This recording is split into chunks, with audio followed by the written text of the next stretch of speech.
So this is part 2 for the welded diff mini project that I have going on for the car. Right now I just finished cleaning it. It's already prepped for actual welding, for tack welding, and then once I do that, I'm gonna actually find a piece of metal so that way I can actually put it on there and make sure that it's on secured properly, so it won't break at all whatsoever when the car is being drifted, or I'm doing a burnout. So let's get to it. I'm gonna show you guys what I'm doing right now. This is the differential already cleaned out. The extension for the 240 doesn't reach all the way, so it's right there, and I have to move this over there. So you move that over there, get the welder from that side over there, and should be good to go.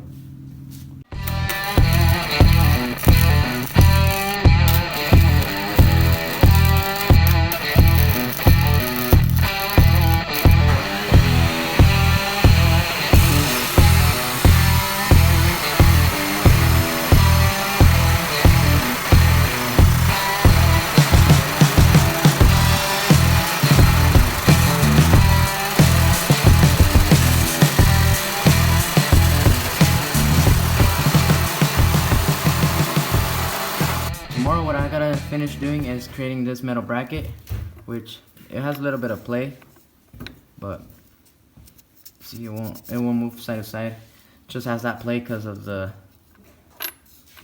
metal piece behind the spider gears, and that should be fine once it's welded.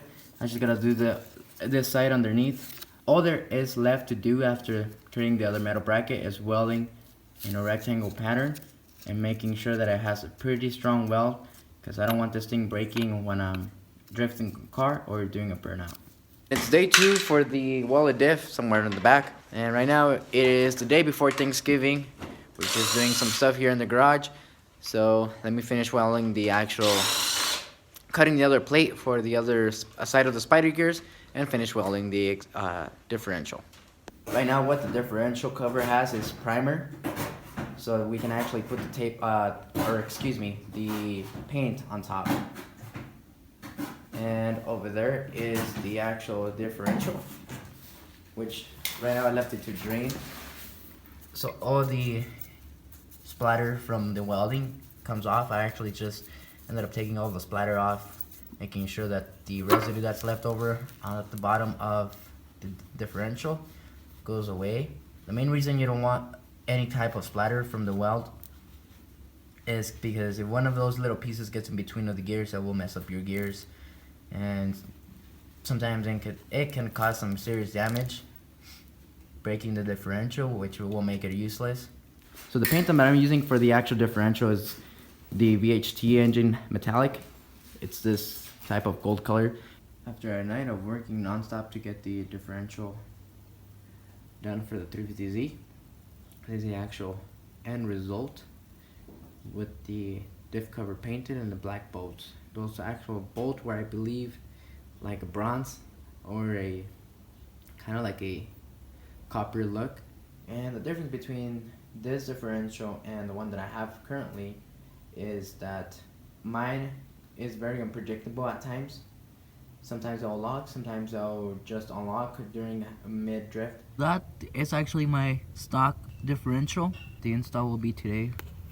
And then after that, I actually gotta take that tire to get patched up because it has a nail somewhere. It's leaking air. I just noticed that. Now I'm just gonna set up the lights, get all the tools ready, which are probably, I think it's a 31 millimeter for the nuts on the ends of each axle, and then 17, 15, and a 14, I believe. That's what I just need for tools.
The differential is on already.